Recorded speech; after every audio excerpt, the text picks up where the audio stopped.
Are horror movie kills entertaining or funny? Yes, they can be. Well, that's two different things. Funny, sure, sure they can. Sometimes we laugh out of nervousness, like we shouldn't laugh, but we do.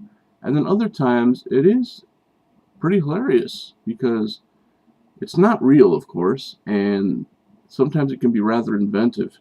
Um, Alex, an 80s slasher, pointed out one time about the kill scene in Friday the 13th 7, I believe, where he stabs the chick in the forehead with a party horn.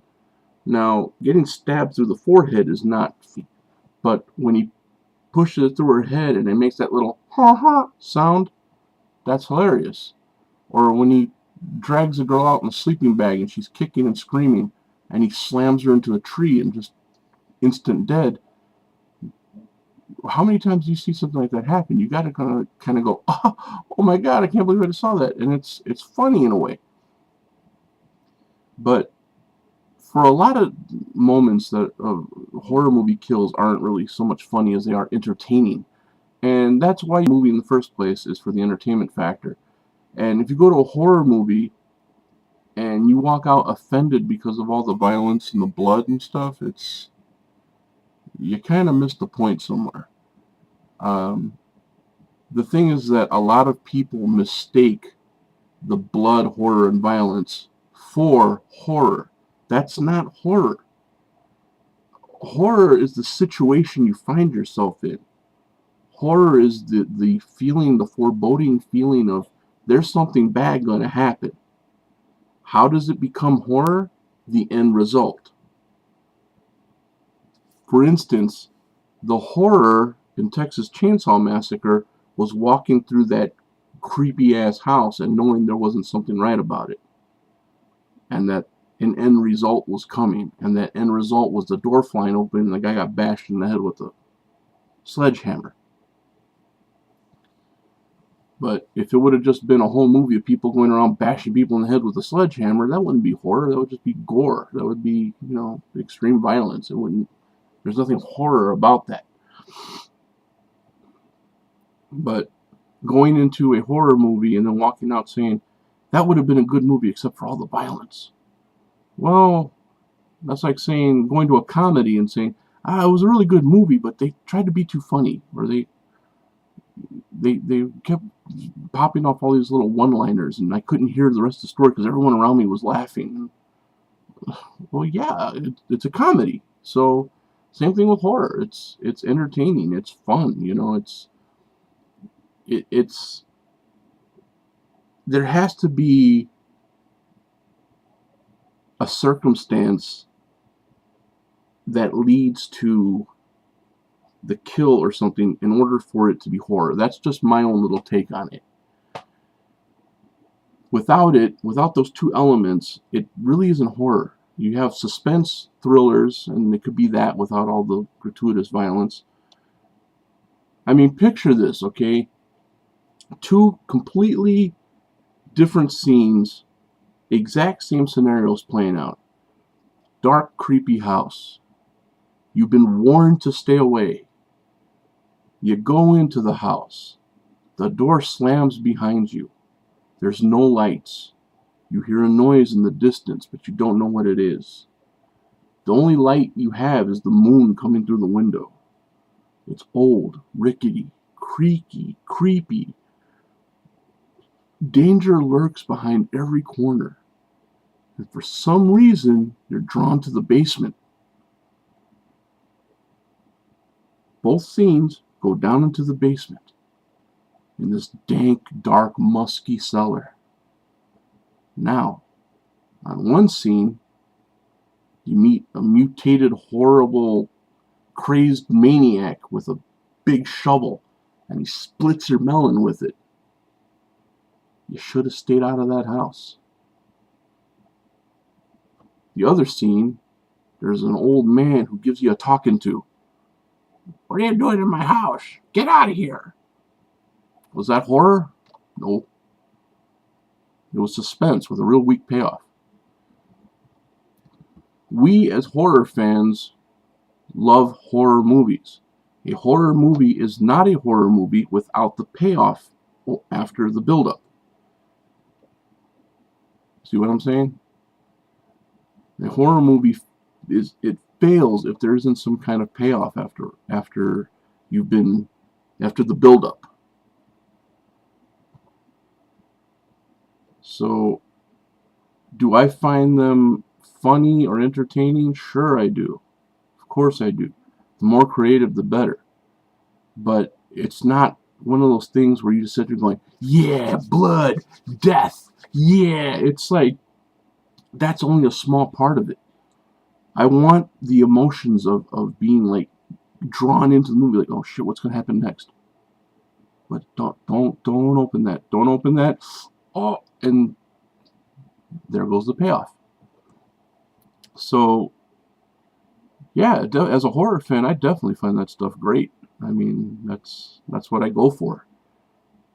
And people, anyone who goes and later on reviews a movie and their big complaint is that I just didn't see the need for all the kills in there, and they just went a little overboard on that. Get out of the horror game. You have no business being in there.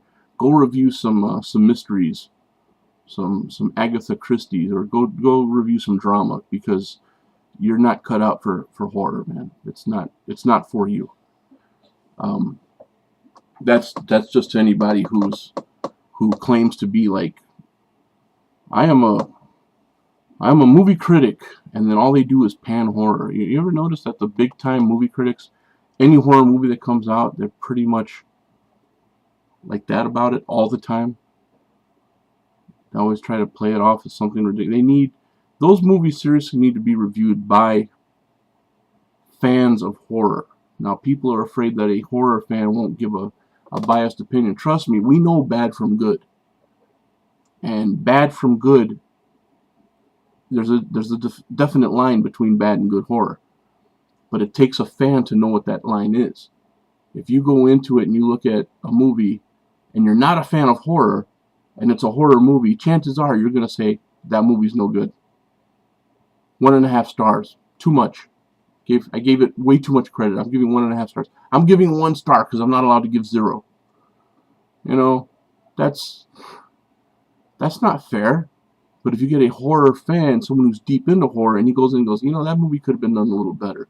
The pacing was wrong. The timing was wrong. The kills were weak. The storyline didn't make any sense. Then you've got real opinion. You've got something that says, yeah, you know what? I'm a horror fan too, and I don't think I dig that. Whenever the big name reviewers, Siskel, Ebert, any of those guys, well, not Siskel anymore, not so much Ebert anymore either, but you know what I mean. When any of those big name guys come out and have an opinion about a horror movie, I disregard it every time, because they know little of what they're talking about. One guy was reviewing the movie Blade and saying, this ridiculous movie. No, not Blade, I'm sorry. Underworld. And even though Underworld wasn't a great movie, it was okay for what it was. And the guy was talking about, they changed the rules in the vampire game. Now,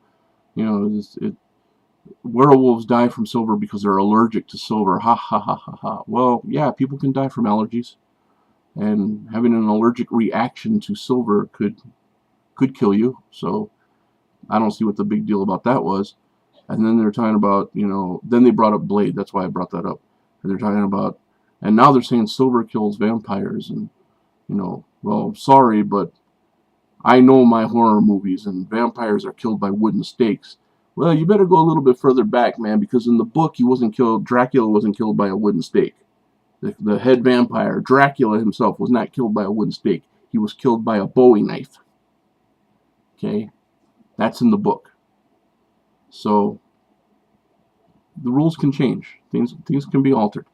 So I don't really buy into critics too much. And I'm kind of going off on a rant here about critics now, but bottom line is, yeah, I definitely find them entertaining, but I don't go into it because of, well, no, that's not true either. Because if it didn't have the kills, I'd be highly disappointed. But that's why I'm into horror. I like horror movies, so why wouldn't I want to see the kills? Why wouldn't I want the payoff? It's Don't cover your eyes. You're there to be scared. What's the point of going to like the haunted house if you're just going to cover your eyes and ears and run through going la la la la la la la? I didn't see nothing. Then you get to the end and goes, that was fun. What was fun about it? You didn't see nothing or hear nothing. So yeah. Speaking for this particular horror fan, love the kills, and I don't know too many friends of mine on here who are into horror movies who don't enjoy the kills. That's what we talk about afterwards. Like, oh yeah, did you see the way they got aced? You know, and the bigger the better. The more grand the better. You can go up and stick somebody in the kidney and they can, die from bleeding. It's like, oh, wow, that sucks they died.